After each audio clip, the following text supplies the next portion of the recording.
Почитувани гледачи, добро вечер. Нов четврток, ново издание на емисијата Визави на програмата на ТВК на Одвис. А наш гостин во емисијава, а се разбира и ваш, преку истата е господинот Петар Атанасов, универзитетски професор и председател на Комисијата за образование и наука во Социјалдемократскиот сојуз на Македонија. Господин Атанасов, добро вечер и добре дојдовте во Визави. Добро вечер. Емисијава не е единствениот повод за вашиот престој во Струмица. Кој е првиот? Или кој е вториот? Главниот повод или причина што денеска бевме во Струмица е имавме средба, регионална средба со структурите, образовните структури, со тимовите на СДСМ, ја подготвуваме новата програма, работиме на платформата на партијата, се обидуваме да излеземе со една освежена програма во образованието, во областа во која очигледно се потребни длабоки резови и нови потези, реформи. И така натаму. Работевме напорно изминатиот период, не очекува уште една зима, но се надевам дека ќе имаме резултати. Ќе има пролет, после зимата доаѓа пролет. Така вели календарот. Пролета веќе подолго време се очекува Македонија, но и веќе ја дочекаме, се надевам наредната. И како поминуваат тие активности? Колку сте задоволни? Па јас сум презадоволен, имаме мотивирани луѓе, имаме луѓе кои се во процесот на образование, вработени, кои секојдневно се соочуваат со проблеми, со тешкоти. И задоволен сум во однос на тоа што мислам барем во рамките на неколку правци или насоки на образованието знаеме точно што треба да се работи, што треба да се менува. Ги имаме анализирано суштинските проблеми и прашања и се надевам дека она што ќе го понудиме како програма ќе допре до најширок дел од вработените во образованието, ќе понудиме нешто со кое образованието конечно ќе го поставиме на здрави нозе. Се разбира доколку ја добиеме довербата на граѓаните. Претпоставувам дека работејќи вака на терен се сондираат најдобро мислењата на луѓето и што велат тие ваши сондажи околу состојбите во образованието во тие региони како Струмичкиот, Радовишкиот и така натаму? Во изминативе година и пол-две, да, постојано сме присутни на терен, често патуваме. Јас лично имам одржано безброј многу состаноци со нашите тимови регионално, имаме големи конференции, пред известно време имавме голема конференција во Струмица, состојбите во образованието, каде понатаму. Состојбите се различни.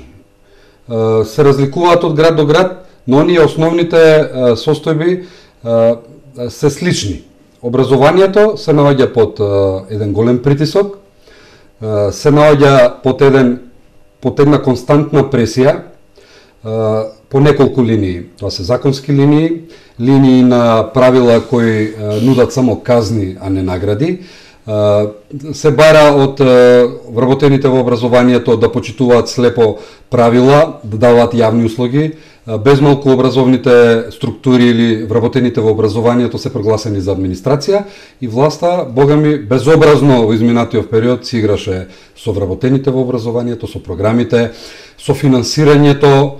Образованието е дојдено на многу ниски гранки. Тоа особено може да се види во источниот дел на Македонија, каде што за жал можам да кажам дека освен проблемите во образованието, источниот дел на Македонија се соочува со уште еден голем проблем. Тоа е проблемот дека секоја година во училиштата во Источна Македонија се запишуваат се помалку деца. Така. Половина од овие деца што не се запишуваат, одат директно емигрираат со своите семејства и претпоставуваме дека многу се мали шансите да се вратат, а половина се обидуваат да најдат други простори или градови каде што може да ги продолжат своите и образование, родителите да најдат подобри професии или подобри работни места. Патот води секако кон Скопје, кон други места, но за жал ако не ги пресечеме овие состојби, иселувањето од Источна Македонија, проблемите во образованието, проблемите на една власт што безобразно владее, што не понуди никаков квалитет, туку само ги истретира граѓаните на Република Македонија како гласачи, како некој кој треба постојано да служи на власта, а не обратно, онака како што е запишано во учебниците на децата во граѓанско образование, во нормалните држави, дека власта е сервис на граѓаните, а не обратно. Чини ми дека и не е така голем проблем ако патиштата водат кон Скопје од Источна Македонија, многу е поголем проблем што патиштата водат надвор од границите на Македонија. Малку е симптоматично тоа што велите таква е состојбата во Источна Македонија, претпоставувам така и во Западна Македонија во одредени делови. Да, но вие ме прашавте за Источна Македонија. Да, добро, во ред. Во западниот дел на Македонија исто имаме процес на иселување, особено во Охридскиот регион, во Битолскиот, се иселуваат и од урбаните и од руралните средини. Македонија не е просперитетно општество. Македонија не е успешна приказна, како што власта се обидува да докаже. Македонија не доживува економски развој. Во Македонија не се вработуваат реално луѓе. Во Македонија многу работи не чинат. Ама тоа власта успешно го покрива со многуте пари што ги вложи во медиумите, кои буквално ги купи и во кои ги раскажува својата приказна која не соодветствува со реалноста во Македонија. Добро, настрана таа приказна постои една опозициона партија која се вика Социјалдемократски сојуз на Македонија, која веќе 9-10 година е во опозиција. Претпоставам тоа малку делува фрустрирачки врз вас членовите во раководството на СДСМ, па ме интересира што е карактеристично или што го карактеризира овој период од годината во политичкото дејствување на оваа партија? Социјалдемократскиот сојуз во изминативе месеци наназад, вклучувајќи ги овие денови, се занимава со неколку работи. Пред се нов момент е она што се случува со преговорите меѓу една власт што ветуваше дека ништо нема да прифати или ништо нема да се случува, но гледаме реално се случува.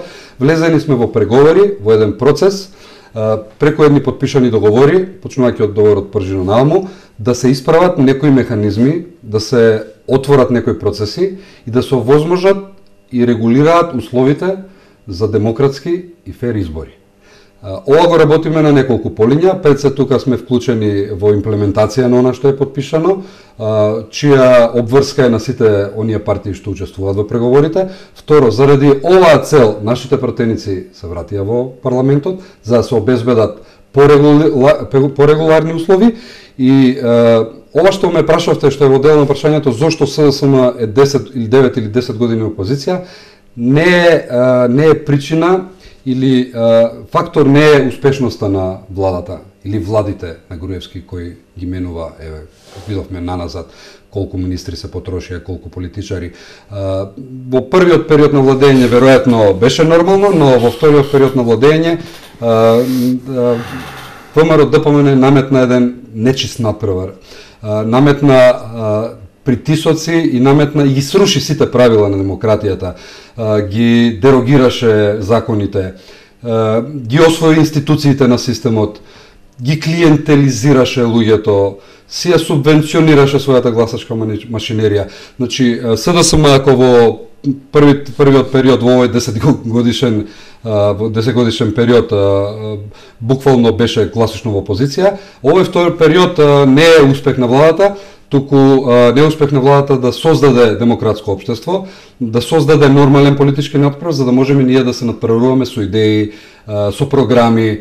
Буквално СДСМ се мачи или ги вложува сите напори да ги мобилизира сите фактори во општеството, независните интелектуалци, граѓанските организации, она што го направивме во мај. Сега се обидуваме да ги отвориме вратите, да ги вклучиме сите луѓе што се заинтересирани за подобра, поефикасна, поквалитетна Македонија, за да можеме нешто да направиме, да донесеме некаква пролет, некаков пресврт, за Македонија конечно да се слушат промени, бидејќи вака понатаму не се може. Значи, работиме засилено, со многу енергија и мислам дека сме на вистинскиот пат, конечно во Македонија да огрее сонце.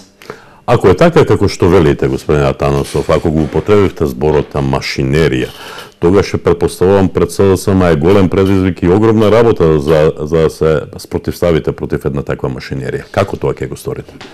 На Балканот политиката изгледа малку поинаку од европските политики. На Балканот владеат други правила. Владеат други правила во сите сектори, па и во политиката. Во Македонија, за да реализирате политика, за да ги освоите симпатиите на гласачите, за да се представите, очигледно е потребно да се представите на начин каков што се наметна во изминатиот период. Ако бидам искрен до крај, во Република Македонија колективното сеќавање или минатиот период или изминативе децении немаме многу богато искуство во политиката и сега го плаќаме тој цех. Немаме тежи и против тежи, немаме контрола на власта, немаме механизми доволни да контролираме и добра и лоша власт. И сега таа цена ја плаќаме со тоа што гледаме како една власт дозволува се што не е дозволено во нормални држави.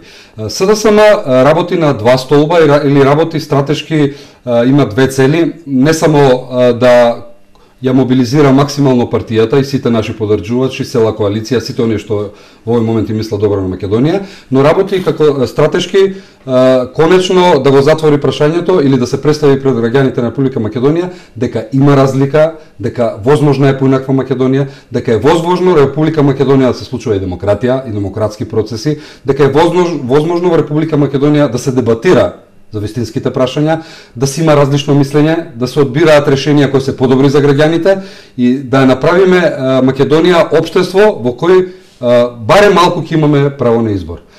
Се тоа што се случува како политика не носи во друга крајност, не носи во посветлиднина, не носи во демократско општество. Македонија нема каде да оди. Македонија мора да го следи патот кој го следат сите земји во регионот.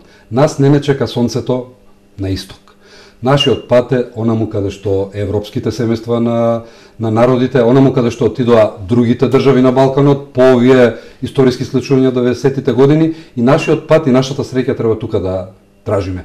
Но со едно големо прашање, еден голем одговор дека треба ние тоа самите да го направиме. Не може никој од нас да очекува од надвор некој да донесе магично стапче, да донесе формули, решенија, може да ни помогнат, може да добиеме поддршка како што деновиве се случува, но ќе мораме да изнајдеме сили внатре во општеството, не само СДСМ, туку секој оно што е свесен и гледа што се случува во Република Македонија, конечно да ги отвори очите, да свати дека секој момент е важен, изборите се важни, да се каже јавното мислење е важно, да не се криеме, да не ги затвореме очите и конечно да и кажеме не на една неодговорна власт, не да емигрираме, туку овде да останеме и да направиме подобри услови и во образованието, и во економијата, да ги ангажираме сите ресурси и конечно останеме нормално општество. Така.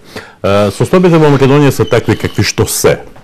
Но чинам дека веќе ништо не е така како што беше порано после бомбите на Социјалдемократскиот сојуз на Македонија и на вашиот шеф Зоран Заев.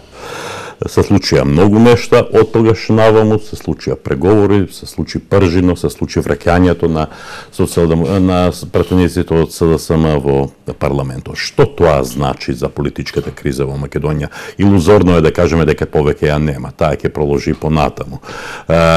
Има ли шанси политиката да дојде до едно скалило погоре во Македонија, да почне народот да и верува на политиката и на политичарите? Довербата на граѓаните и на народот се стекнува во подолг период. Значи, тоа е задача на сите. Што се однесува до прашањето каде сме во овој момент во однос на оние сите настани што испомнавте, а веројатно 2-3 се од исклучителна важност. Тоа се студентските протести, минатата есен која донесува предвремена пролет. Се разбира вистината, проектот Вистината за Македонија, каде што детално е раскринкано и обелоденето на кој начин владее оваа гарнитура и секако вклученоста на многу субјекти ни дава за право да кажеме дека влезени сме во разрешувањето на една криза која трае подолго време. Кризата е и од аспект на демократските процеси, но кризата е институционална, политичка, економска, граѓанска, идеолошка, но и вредносна. Ние паднавме на многу полиња, не решивме многу задачи, но мислам дека сме влезени во разрешување на кризата, но која нема да се случува мазно, која нема да се случи преку ноќ. Гледаме дека симнувањето од власт на оваа гарнитура ќе оди фазно, етапно, чекор по чекор. Такво ќе биде времето кое предходи, таква ќе биде зимата. За тоа се дадени строги рокови, слушаме дека има некакви датуми, слушаме дека има некакви преговори, ние сме влезени изцело во тоа и се надеваме дека сето тоа успешно ќе заврши за добро на граѓаните на Република Македонија. Има излез од кризата. Имате ли сознание како течат тие преговори? Секако. Преговорите течат тешко. Добро. Соочени сме со преговарачи, ако се однесува до представниците на најголемата политичка партија која е во власта, кои упорно се обидуваат да ги развлечат преговорите, ќе бидам искрен, да ги развлечат преговорите, се обидуваат да урнат играта, не дозволуваат да се има нормална политичка игра, нормални политички преговори, се обидуваат се тоа да се развлече од причини кои нам не ни се познати. Ако сме се договориле и сме подпишале дека нешто треба да се направи, ако сме вклучиле многу субјекти од надвор, од внатре, ако се е јасно, нам не е јасно која е играта на ВМРО ДПМН и на оние што седат во владата кај Никола Груевски. Што треба да се случи? Развлекувањето и уништувањето на преговори, мачењето на јавноста, исчекувањето на граѓаните што ќе се случи. Ние сме должни и треба да свати ВМРО ДПМН дека одговорноста ја носи многу повеќе затоа што беше власт во изминативе години. Таа игра се надевам дека нема да трае бесконечно. Ако оценуваме дека преговорите за специјален јавен обвинител се случија на оној начин во утринските часови како што случаа, очекуваме дека секој нареден потек, секој нареден договор, секој наредно преговарање, СДСМ е партијата кој бара многу повеќе излез од оваа криза, СДСМ притиска да се демократизира општеството, ние бараме нормализирање условите, ВМРО ДПМН не помага во овој процес, но мислам дека веќе картите се јасни, мислам дека е јасно кој е што во оваа приказна, се разбира, 4 субјекти преговараат, се надеваме дека ВМРО ДПМН ќе работи во интерес на граѓаните, она што не го чинеше до сега. Ако се случува развлекување, кочење на тие преговори и така натаму, не сведок ли е меѓународниот фактор на таквиот процес на преговори? Во овој момент, оние луѓе што се вклучени од меѓународната заедница прават доволно за да помогнат и даваат поддршка да ова се реализира најдобро во интерес на Македонија. Добро. Да одиме на образованието. Вашата омилена тема, претпоставам, бидејќи сте прв човек на Комисијата за образование и наука во најголемата опозициона партија, Социјалдемократска сојуз на Македонија. Велите, работите во образованието не чинат, но еве, во овие изминати 9 години, 10-та година на власт ВМРО ДПМН заедно со своите коалициони партнери, се случува многу промени во образованието. Па ќе побарам прашање, ќе побарам одговор од вас за тоа како вие гледате на сите тие промени кои се случија во образованието. Значи тука е 9-годишно основно образование, тука е задолжително средно образование, тука е компјутер за секое дете, тука се владините реклами, знаењето е сила, знаењето е мок, тука е екстерното оценување, тука е електронскиот дневник и така натаму и така натаму. Ваше видување да сите тие проекти кои беа дадени пред македонската јавност како реформи во образованието? Бидејќи спомнавте многу работи, две работи според мене се клучни и изборуваат многу за состојбите во образованието. Првата работа е честата промена на министрите од страна на владите на Никола Груевски. Мислам дека беа променети 5 или 6 министри за 8 или 9 години наназад. Тоа е едниот момент. Зошто би менувале толку министри? Ако имате концепти, знаете што правите. И вториот уште посилен момент. Ако вие си дозволите како влада системските закони, законот за основно образование, законот за средно образование, законот за високо образование, да ги промените во 5-6 години, по 10, 15, 20 пати. Има закони, мислам дека во средното образование над 20 пати е интервенирано. Што зборува тоа? Тоа зборува дека владите на Груевски или власта или ВМРО ДПМН нема никаков концепт во образованието. Кој дома 6 пати би го променил намештајот, ако знае што сака. Значи, менувате тогаш кога не знаете. Они се однесуваа во образованието како во темна соба. Се обидуваа да направат нешто и тоа да изгледа убаво, но да мракот не стигна до целта. Овие два моменти покажаа дека нити имаат стратегија, нити имаат концепт, нити знаеа што правеа. Силните проекти, потрошените милиони евра, не донесоа она што они го ветуваа. Како да ви кажам, рекламата на проектот дека најголемата реформа што ја направила ВМРО ДПМН или владата на Груевски во основното образование за воведувањето на наставата по наводно Кембридж е една голема лага. Тука многу работи детектиравме и излеговме во јавноста дека не е нити програма по тоа, дека ја пореметија наставната програма и планови што нивното биро за образование ги афирмираше. Трошењето пари во компјутер за секое дете. Но пред се морам да кажам дека најштетни беа законите и правилата што се однесува директно за самите субјекти што го спроведуваат образовниот процес. Докази имаме многу. И затоа нападите на СДСМ во изминатиот период наназад во 2 години, ако во некои сектори кажуваме еве тука сгрешивте или она направите, ние се насочивме, се концентриравме и сакавме да кажеме, и тоа всушност и јавноста го прифати, се виде со сите штрајкови и протести дека е тоа така.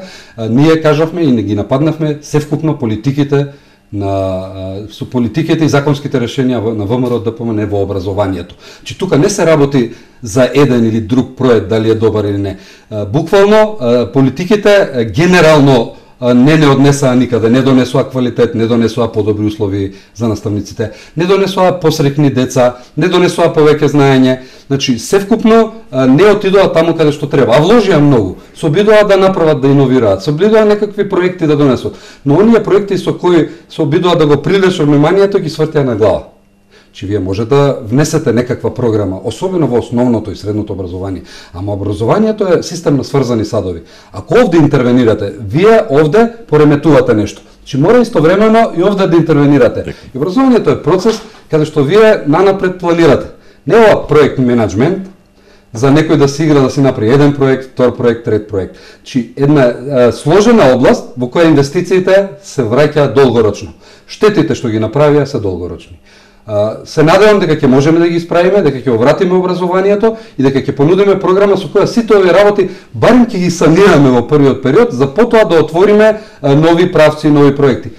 Се знае во светот што е добро образование, се знае кои држави спроведуваат какви проекти, се знае на пример во кои држави образованието не е добра кариера, па луѓето не се тепаат да бидат наставници, но има држави каде што е престиж да бидете наставник во основно образование, каде што сте добро платени, каде што се бара повисоко образование, специализација. Имате обратно. Значи се работи за еден комплексен систем, каде што мора да има поврзаност од предучилишното образование до оние високи стадиуми на образование. Ако тоа не го следите, ако не направите добри анализи пред тоа, верувате, досега во овие 2 години нема видено ниту една анализа од ВМРО ДПМН, ниту пак од ДУИ за некаква состојба образованието.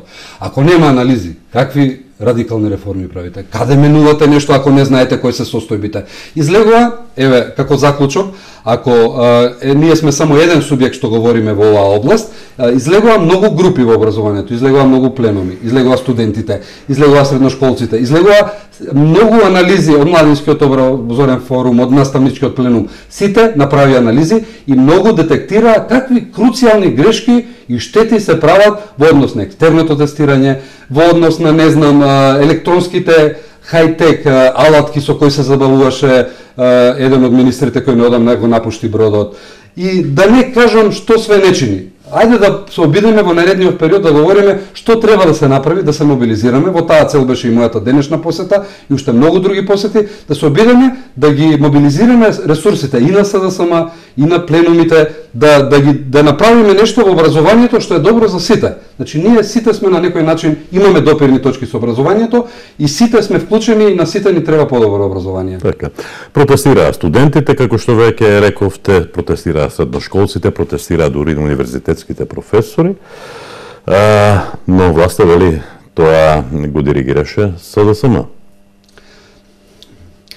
Тоа го организираше СДСМ. СДСМ до мај оваа година, еве да бидам попрецизен, до 17 мај оваа година, на никој начин, со ниту една изјава, нити пак физички, нити пак на било кој начин, била некако фактор или влијае, или била причина за студентските протести, за студентскиот пленум, за наставничкиот пленум, за средношколските пленум. СДСМ играше улога на конструктивна партија, на партија која сака да си ја гледа својата работа, која сака да го работи, да го подготвува граѓанството за она што го имаме како политичка програма и немаме никакви, верувате, немаме никакви допирни точки. Сите реакции, сите протести се само поради лошите политики во образованието на оваа влада. Што се однесува на периодот од мај нааму, еве се случуваат многу работи, почнуваме интензивни контакти. Председателот на СДСМ Зоран Заев најави дека СДСМ во наредниот период и веќе ги отвара своите врати за сите оние што сметаат или што мислат дека можат да дадат, да помогнат, дека имаат некаква идеја,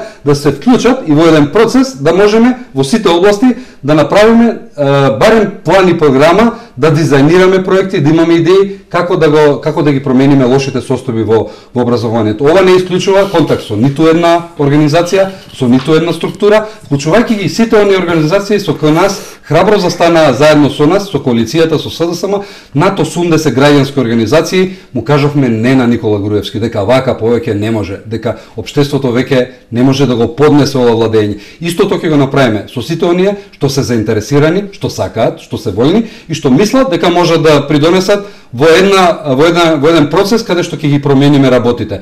Во овој период интензивно работиме и контактираме со сите оние што се расположени заедно да го направиме тоа. Социјалдемократскиот сојуз на Македонија вели доколку дојдеме на власт ќе го укинеме екстерното оценување. Зошто? Е првото прашање и што мислите за ставот на Никола Груевски кој вели ќе го олесниме тоа оценување, екстерно оценување на тој начин што наместо еднаш ќе се полага 3-4 пати. Ајде да почнеме од крајот на прашањето. Зошто се повлекува оној цврст став на Никола Груевски, на неговиот тим што работи образование, ако сметаат дека тоа што го работи, дека екстерното образование е добро. Толку упорност, толку тврдоглавост за еден проект кој е страшно погрешен, кој нити технички може да се организира, нити организацијски може да го покријат, ниту по нивоа на Блумовата таксономија, каде што Бюрото за образование, за развој на образование со години ги учи се наставниците како да се оценуваат учениците, каде што безбројни консултанти правеа обуки што е знаење, како да се пренесе знаењето од учење на основните постулати во секоја наука, употреба на знаењето, вклучувањето на знаење во анализа, во било кој домен. Екстерното образование е една импровизација, погрешен проект со погрешни цели, цели кои не може да ги достигне. Две стратешки цели ВМРО ДПМН апострофираш уште на самиот почеток. Сака да проверат колку учениците знаат, што е страшно погрешно, ги навреди и ги деградираше наставниците кои една година или цела година работат со тие деца, имаат алатки за мотивација, за оценување, имаат безбројни можности да работат со тие деца, со еден тест во кој се обидува мемориски, папагалски да наметнат дека децата еве ќе одговараат и знаат нешто и мислам дека ги нарушија сите принципи на педагогијата. И вториот момент дека они од некаква хумана димензија еве ќе се обидат да ги оценат колку наставниците вистински ги оценуваат или ги даваат вистинските оценки за децата. Тоа беше исто цел која не може да ја остварат. Знаете, се случи да еден, двајца, тројца некои од најдобрите наставници во средните училишта, барем во Скопје, што мене ми е познато, дојдоа на оние црни листи на Министерството за образование како казнети наставници. Наставници кои вложувале во деца, кои оделе на меѓународни надпревари. Се случуваат наставници со по 3 ученика да ги оценуваат. Оние што вонредно учат не беа оценувани. Не можат, технички неизводливо, погрешно поставени цели, педагошки неисправно, со тестови кои не можат да измерат никакво знаење, туку папагалско меморирање и учење, и тестови кои дозволија процес во кој, еве да кажам дека некои по-слаби ученици успеа да најдат начин да направат добри оценки во кој го пореметуваат сето оно што со години е градено. Екстерното оценување е лош проект, е политички проект, проект за дисциплинирање на наставниците. И предлогот на СДСМ во парламентот во оние 3 основни закони кои се дадени да се тргне екстерното тестирање е знак, е порака дека СДСМ оние проекти, оние законски решенија кои не се добри, кои прават штета, дека треба да бидат отстранети. Во овој момент има повеќе такви проекти, но предлогот да екстерното се стави настрана, да се укини или да се замрзне, да се елиминира, е порака дека така ќе се случи со сите проекти кои не се добри за образованието. Претпоставам не е тоа само предизборен маркетинг на СДСМ, бидејќи ВМРО вели наспроти тоа што вие го велите, екстерното оценување е добар проект заради тоа што го има и во други европски земји. Треба големо време да се објасни она што ме прашувате или она што се обидува повеќе наставници да го објаснат. Ова не е екстерно тестирање. Постојат екстерни тестирања, постојат интерни тестирања. Во процесот на екстерно тестирање, кој точно го има во некои држави, сосема на друг начин е поставена работата. Вклучено во наставни програми, вклучено е во системот на образование, технички можности имаат некои држави тоа да го направат. Има независни евалуатори кои со шифри тестовите на децата се поставуваат така да не знаете кога оценувате. Да, точно се знаат нивоата на оценување, се даваат потешки задачи од различни нивоа, се бара да се раскажува, да се анализира, проектно да се постави нешто. Значи екстерно тестирање, она што е наречено кај нас не е екстерно тестирање. Екстерни тестирања се сосема други. Но за да воведете екстерно тестирање, најпрви мора да го подигнете квалитетот на образованието, квантитетот на образованието, морате образованието да ви е на повисоко ниво, за да можете да мерите нешто. Ова не е, мора да се направи на поинаков начин, затоа што меѓународните тестирања TIMSS, PILS и PISA докажаа дека Македонија многу слабо стои на тие меѓународни тестови по оние основни показатели за клучните предмети во образованието. Значи треба други работи да се направат. Ние сме далеку од екстерно тестирање за да можеме да го проверуваме ова што моментално не чини. Така. Ако е таков ставот на СДСМ во поглед на екстерното оценување, каков е вашиот став во поглед на државната матура за средношколците? Прашањето за државната матура неколку пати е разгледувано и во пошироки кругови, и потесни, и на работните средби со нашите тимови. Наш став, кој мислам дека можеби треба јавно да се дебатира, да се разгледува, да се оформи, дека државна матура во некој облик на некој начин треба да има. Затоа што тоа е возраст кога се заокружува еден систем или еден процес на образование и треба на некој начин символично да се одбележи. И како возраст, и како степен на образование, и како образование што дотука нешто заокружува, каде што можеме да кажеме дека децата созреале, дека постигнале некој ниво и треба нешто да се направи. Можеби начинот на кој тоа се обиде да го наметне владата беше начин кој еве ние сега ќе ви кажеме што да правите. И реакцијата беше оправдана. Например, средношколскиот пленум долго време го држеше ставот дека они сакаат матурата да остане онака како што беше до сега. Средношколскиот пленум никогаш не рече дека е против државната матура, но да биде онака како што беше досегашното успешно решение. Владата се обиде сосема тоа да го измени. Во еден момент планот на владата беше да има 7 тестирања, од кои неколку електронски. Еден процес, еден пресек на тестирање, кој веројатно за кој е потребен подолг период и имаше реакција. Матура треба да има, но треба пред тоа исто така да се решат неколку проблеми во средното образование. Например, ставот на Комисијата за образование и наука на СДСМ е дека можеби треба првен да се разгледа решението или одлуката за задолжително средно образование.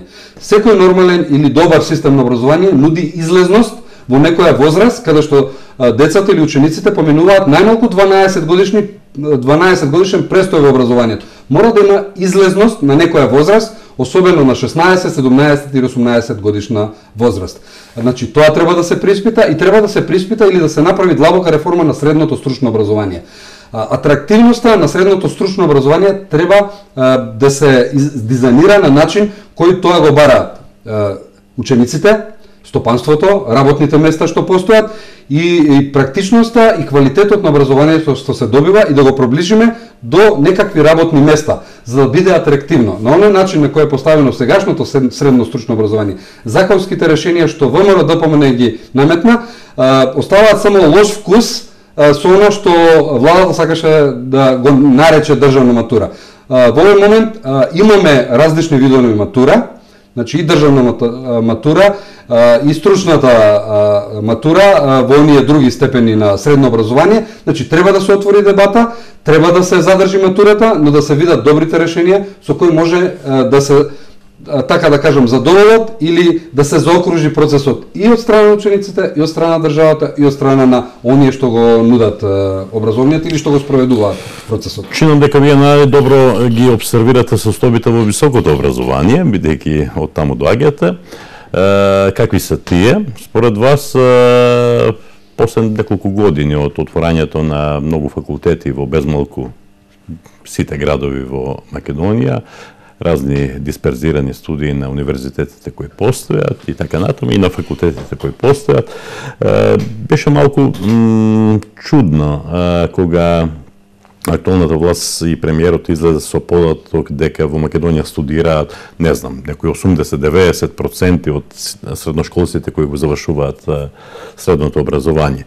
Тоа така не е, тука сме веќе шампиони во светот без конкуренција. Какви се според вас состојбите во високото образование? нити уписот или запишувањето од основно средно е 100% или 97%, нити пак има потреба сите да студираат. Затоа што брзината на живот, брзината на развој на економијата, општествените процеси се многу поинакви во земјите во кои ни се идеал.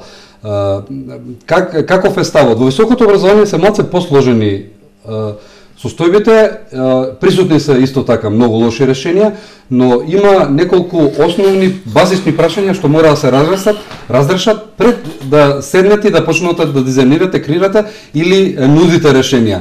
Мора да се врати автономијата на универзитетот, мора државата да размисли какво е финансирањето на високото образование во 10 држави. Во 10 држави во светот имате различни 10 модели на финансирање. Одат од оваа крајност во онаа крајност, значи државата треба да одлучи колку, како ќе финансира, на кој начин ќе се финансира високото образование. Ќе мора да се најде баланс меѓу она што се студира. Студентот ќе мора од сите аспекти да се обезбеди, да помириса, да почувствува, да осети дека студира. Знаете, од секогаш, од 10-11 век кога се формира првите универзитети и кај нас, и во Англија и на други места во светот, до денес, со векови, се знае што е универзитет, дека на универзитет се оди, дека на универзитет се студира, дека на универзитет се живее, дека кога ќе влезеш на универзитет, дружењето со професорите, со науката, со своите студенти или со групата со која работите, цел тој амбиент го прави универзитетот и студирањето процес во кој на крај добивате производ, диплома со која заокружувате се што е потребно. Беше тоа престижна работа на времето. Ние паметиме малку поодамна, нели, јас и вие. За разлика од сега, чинам дека некакви нешта стана премногу едноставни, премногу нормални, премногу магистранти, премногу луѓе кои пред своето име и презиме си го додадуваат тоа, нели, магистар, доктор и така натаму. И тука сме веројатно, тресам сега од ракав, можеби шампиони во право сте. Во светот. Зголемувањето на бројот на дипломи не значи дека сте го зголемиле квалитетот. Така е. Зголемувањето, мултиплицирањето на бројот на дипломи ништо не значи во образовна и научна смисла. Има еден израз се вика креденцијализам. Колку повеќе дипломи, толку помала вредност. Се поремети цел тој процес, кој што знае, кој за што го бидува. Да се вратам на првиот дел од вашето прашање многу кратко. Дисперзираните студиски програми. Безмалку 20 државни или безмалку 20 универзитети, од кои 5 се државни. Сите тие лиценци за отварање на нови студиски програми значат еден хаос, значат наметнување еден процес во кој привидно се случува демократизација или нешто добро убаво, од друга страна се случува осиромашување на квалитетот на тие дипломи. Македонија колку кадри има, колку професори има во една област, да можете вие во 5, 6, 8, 10 градови да отворите некакви студии или универзитети. Се знае дека во која област, кои се авторитети, кој може да го пренеси тоа. Ќе мора да се преиспитаат дисперзираните студии. Ќе мора да се формира државна комисија во која ќе видиме од каде се донесени па и од надвор толку голем број на дипломи со толку големи титоли, на кои универзитети се стекнати, како тоа преку ног се добиваат дипломи. Има, верувате, многу прашања, многу потешки од она што зборувавме пред малку. Ќе мора сериозно да се направат анализи до каде сме, колку сме и можеби ако во основното и средното образование ни требаат храбри чекори, храбри реформи, овде ни требаат паметни потези, за да отвориме процеси во кои универзитетите ќе си ги одработуваат оние делови или ќе се секираат за она што пишува во законите, во уставот, во законите за високо образование. Значи универзитетот е фактор во образование. Кај нас универзитетот се сведе на гимназија. Тоа го сакаше власт. Добро. Името на вашата комисија која ја водите е Комисија за образование и наука. Ако е таква состојбата со образованието, каква е со науката, има забелешки околу тоа колку се финансира науката во Република Македонија. Во науката нема проблеми, затоа што од 2006 година во 95% од случаите нема ниту еден денар вложено. Че ако нема пари, нема ни проблеми. Се шегувам, нормално. Ако нема пари, има многу проблеми. Оваа област е сведена на нула. Така. Не може, вие во една сериозна држава, во држава која мисли или сака да направи образование на сите нивоа, да имате еден сиромашен сектор и две оделенија кои го покриваат оваа област, која покриваат оваа област.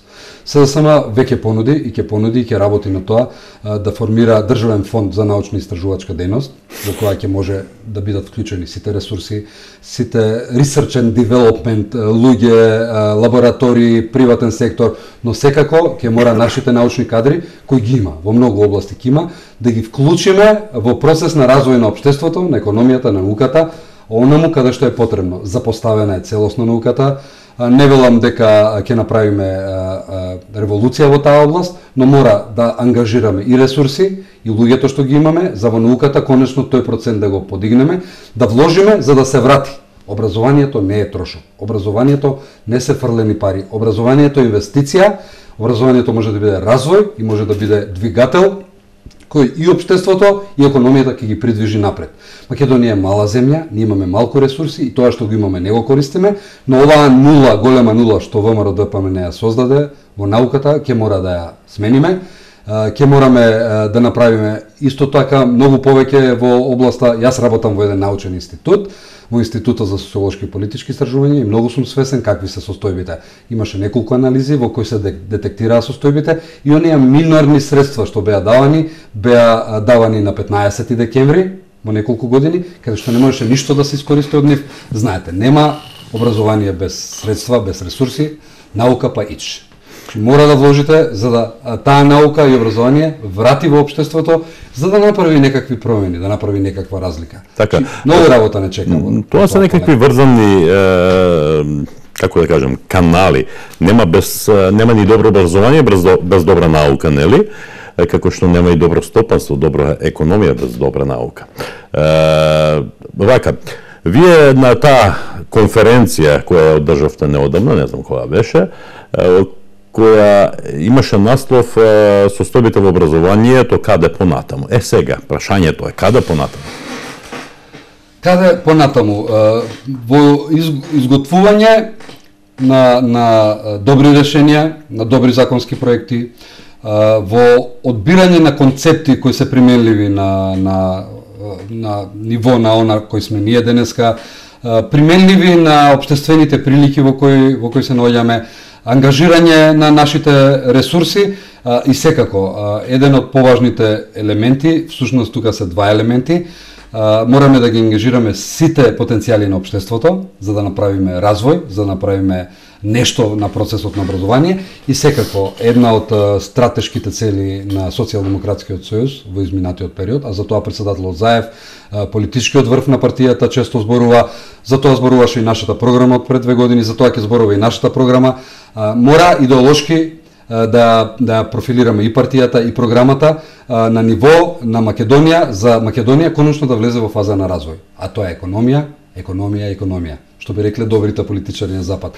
Потребни се работни места, реални работни места, потребен ни е развој, потребни ми се циклуси на развој, кои може да се обезбедат само ако во економскиот дел, во програмата економска се одлучиме за решенија или понудиме решенија проекти кои ќе ја вратат средната класа, ќе стабилизираат класата која значи стабилно општество, но секако ќе елиминираат нееднаквоста во општеството.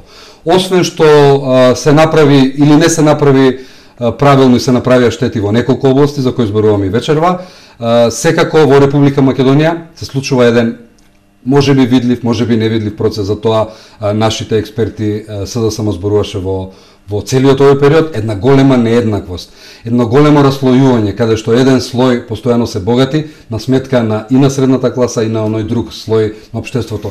Тоа многу реално се отслика и со податоците на Светската банка, која е светска институција на која може да им се верува. Овој процес на нееднаквост, нееднаквост во шансите, на нееднаквост во изборот, на политичката дискриминација, на раслојувањето во општеството, на обидот оној голем слој кој осиромашува да го купите со 8-9 денари, да некому едноставно ја замаглите иднината со тоа што вие во некои таму списоци сте запишале некои членови на кои сте им поделиле некаква помош, некакви субвенции, кои оди по партиски листи и да не должам понатаму, не може понатаму така. Во економскиот дел, во економскиот развој, во еден циклус на развој се разбира со овие главни столбови за кои СДСМ секако ќе биде ангажиран и во образованието, и во здравството, и во други области. Тука е тајната на успехот, тука е тајната на одењето напред. Лажните бројки на ВМРО-ДПМНЕ подолго време не ни помагаат многу во тоа. Така, заборавив пред малку да ве прашам, кога зборувавме малку и за високото образование, за условите кои ги имаат студентите во Република Македонија, нивното сместување и исхрана. Зборува за тоа. Поручитав еден пост на Твитер неодамна во кој еден млад човек, предпоставувам млад, кажа вака, да студентскиот дом Гоце Делчев се викаше Тодор Александров, до сега ќе беше реновиран, реконструиран со една убава фасада, која нормално им се допаѓа само на некои политичари и многу други работи. За жал, студентските домови во овој момент се огледало и точно отсликуваат се вистинско огледало како власта во Македонија владее. Подолго време сликите од студентскиот дом Гоце Делчев се една лоша слика за Република Македонија, ако вие не вложувате во тие млади луѓе. Некој беше рекол... Не вложувате во студентските домови. Така, некој беше рекол новото седиште на ВМРО-ДПМНЕ да биде студентски дом. Па, може би е тоа и добра идеја, но секако во програмата размислуваме за тоа. Скопје заслужува да се инвестира и во студентските домови, но работиме и дизајнираме еден проект наречен Студентски град, во кој во тие простори каде што се големите студентски домови ќе можеме да понудиме нешто што би било огледало на Република Македонија. Како што кажав пред малку, студентите се луѓе кои треба да се вложува во нив, затоа што сликата на студентскиот дом Гоце Делчев, но и на другите домови, на вистина една грда слика за Република Македонија, вистинско огледало на политиките на оваа власт, кој вложува во луксус, кој вложува во нешто што не знаеме каде води и пореметува други процеси. Сликата за студентските домови секако е една лоша слика за Македонија и мислиме дека тоа е област и место каде што треба на вистина инвестиции. СДСМ е за ползување на позитивни европски образовни модели приспособени на македонски услови. Помалку е чудно тоа. Колку е тоа возможно? Колку тие македонски услови може да бидат компатибилни со европските образовни модели? Или да биде обратно? Многу сложено прашање на кој одговорот е многу едноставен. Добро. Едноставно, замислете дека имате некаква приватна фирма и замислете дека знаете што произведувате или што сакате да произведувате и се преиспитувате. Колку луѓе ви се потребни за тоа? На кое ниво на образование или вештини или компетенции или какви луѓе можете да најдете да произведуваат нешто ако сакате, каква опрема има за тоа, колку машини, какво знаење имате, за колкав временски рок тоа треба. Кога сите овие елементи би биле дел кога би биле дел од еден образовен процес, секако ќе знаете што да направите со него. Пред малку ќе споменам. Треба да ги видиме што имаме како инпут во нашето образование, до кој ниво се усвоени добрите модели или добрите практики во образованието.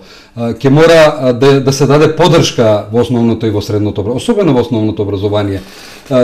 Како да ги прилагодиме добрите практики? Сигурно некако вештачки процеси. Сигурно некако екстерното тестирање, сигурно некако Кембридж проектот, кој допрва ќе слушаме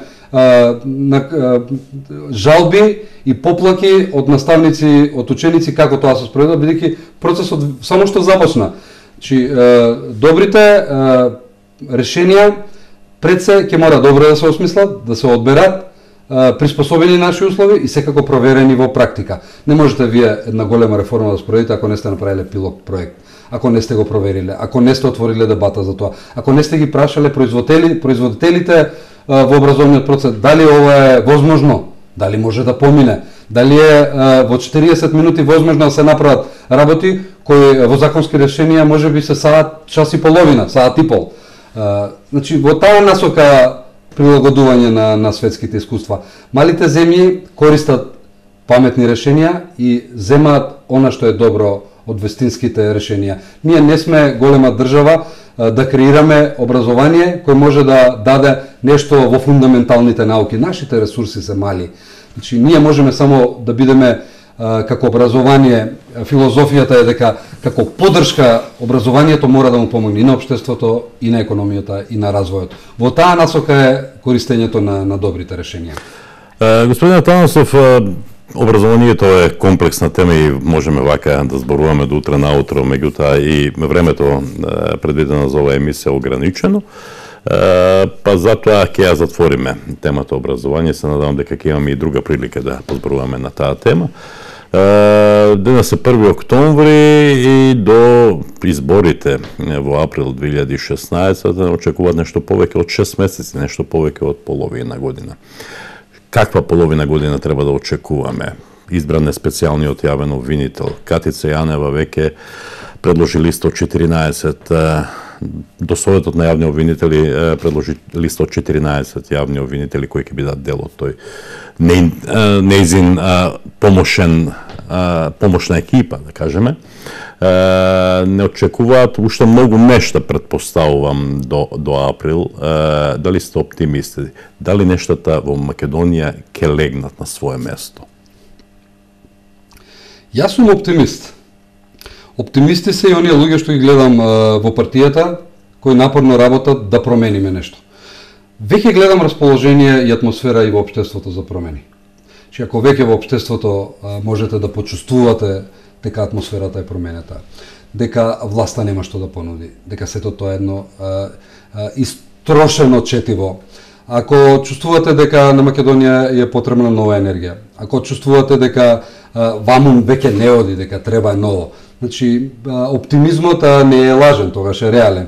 Оптимист сум дека во Македонија ќе се променат работите, дека ќе возможиме минимум услови за нормален политички живот.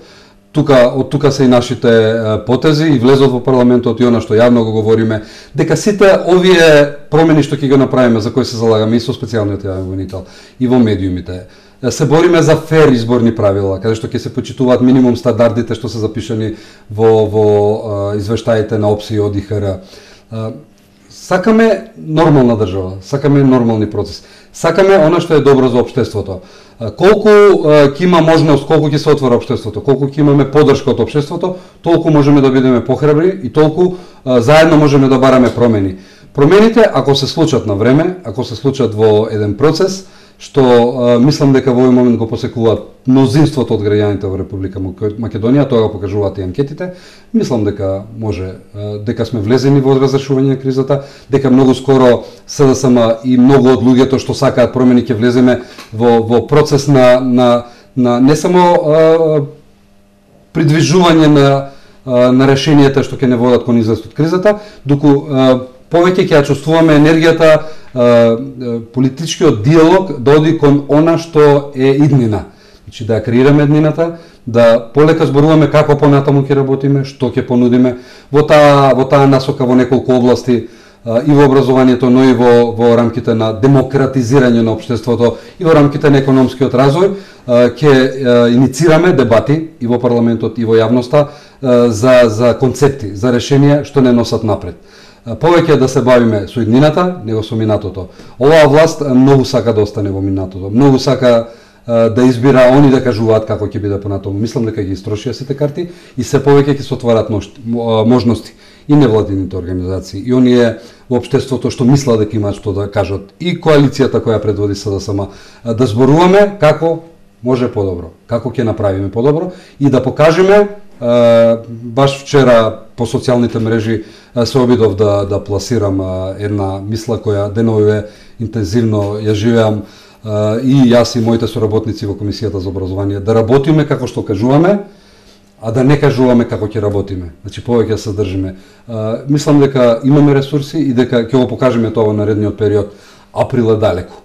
Но утрешниот ден април е далеко, но како ќе е утре. Да ги искористиме овие месеци што се пред нас, да работиме во овие месеци онака како што мислиме да биде понатаму, за да докажеме дека ќе биде подобро, дека ќе излеземе во кризата и Македонија ќе ја преструктурираме или ќе ја ставиме на шини каде што напред има повеќе светло, каде што има повеќе ресурси, Каде што мислам дека подобро ќе биде за сите граѓани. Но ќе се сложите за да ја преструктурирате Македонија, за да ги остварите тие ваши политички цели, мора една партија, нели, да биде компактна, единствена. Какви се состојбите во партијата, внатре-партиски, со оглед на некакви искуства од минатото, кога во тие 9-10 години имаше одредени тектонски пореметувања во СДСМ? Еве да кажам нешто што е навистина искрено.